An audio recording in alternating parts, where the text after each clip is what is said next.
2023년 미국채 시장과 모기지 위기 가능성에 대해서 리서치 4층 팀 김시현 시작하겠습니다.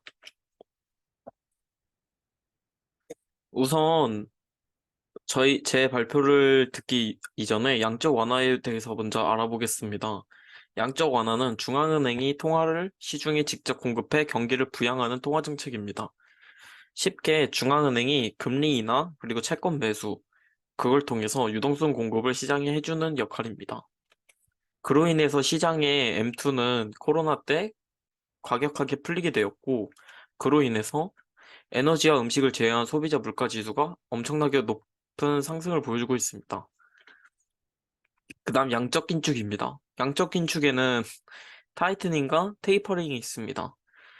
첫 번째는 중앙은행이 시중에 돈을 걷어들이는 통화 정책으로 중앙은행이 금리 인상을 하면서 보유 중인 자산도 축소하는 조치를 말합니다. 테이퍼링의 경우는 양적 완화 정책의 규모를 점진적으로 축소해 나가는 것입니다. 쉽게 표현을 한다면 금리 인상과 채권 만기 연장을 하지 않으면서 자산 매입을 축소합니다. 그로 인해서 시장으로부터 유동성을 축소해 옵니다.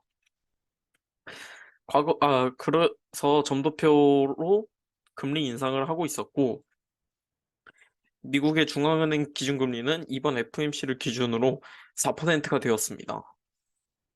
미국제 10년물과 2년물 금리입니다.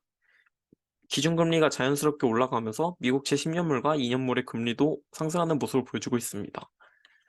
아베노믹스에 대해서 먼저 알아봐야 합니다. 아베노믹스는 일본의 경기 회복 20년 가까이 이어진 디플레이션과 엔고 탈출을 위해 모든 정책 수단을 동원하겠다는 아베 정권의 정책입니다. 첫 번째 화살, 두 번째 화살, 세 번째 화살로 정책이 구성되어 있는데요. 첫 번째 화살은 무기한 양적 완화, 두 번째 화살은 과감한 재정 정책, 세 번째 화살은 경제 구조 조정입니다. 갑자기 왜 아베노믹스냐 싶으실 텐데, 저는 미국 채의 위기, 그리고 그로 인한 모기지 시장의 위험이 일본의 시장으로부터 파생된다고 생각을 합니다. 즉, 일본이 뇌관이 된다는 역할이죠. 그러면 첫 번째 화살과 두 번째 화살에 맞춰서 알아보겠습니다. YCC입니다. Yield Curve Control로 중앙은행이 장기금리 목표를 달성하기 위해 채권을 매수 또는 매도하는 정책입니다. 일본은 YCC 정책을 채택하고 있는데요. 이에 따라서 일본은 국채 10년물의 금리를 0.25%에 맞추는 것을 목표로 채권을 거래해 왔습니다.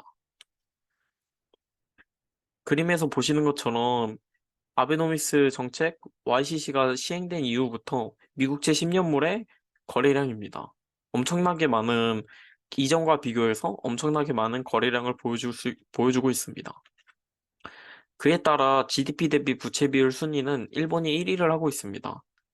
이것은 이때의 부채는 대부분 그 자국 국채 10년물이고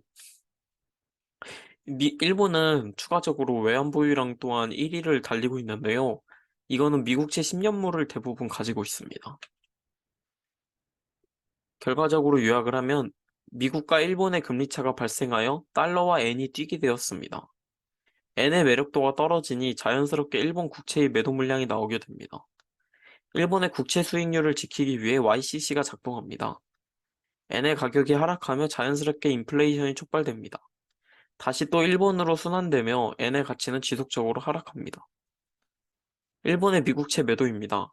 그래서 결국 일본이 택한 방법은 외환보유고를 털어 엔을 사는 것입니다. 이때 매도하는 상품이 미국채 10년물입니다. 이에 따라서 미국채 10년물 시장이 힘들어지고 있습니다. 미국채 10년물 N 스프레드입니다. N의 평가 절하로 그러니까 N달러 가치 상승으로 계속해서 10년물 동안 상승하는 모습을 보여주고 있습니다. 그에 따라서 무비 인덱스를 바라보게 되면은 이거는 채권 시장의 불안정성을 보여주는 모습인데 현재 채권 시장의 불안정성이 굉장히 높아진 모습을 보여주고 있습니다. 미국채 수익률과 30년 고정금리 모기지 평균입니다. 앞 그림을 차트를 보시면 알 수 있듯이 미국채 수익률이 30년 고정금리보다 조금 더 민감하게 움직이고 있습니다. 따라서 N의 영향으로 미국채 10년물이 영향을 받고 미국채 10년물의 영향으로 30년 고정금리 모기지가 영향을 받는다는 모습을 보여주고 있습니다. 이거는 몰테지 레이트 라이즈인데요. 20년도에는 레이트가 2.8%일 때 집의 가격은 40만 달러였습니다. 22년 7%일 때는 51만 달러였습니다.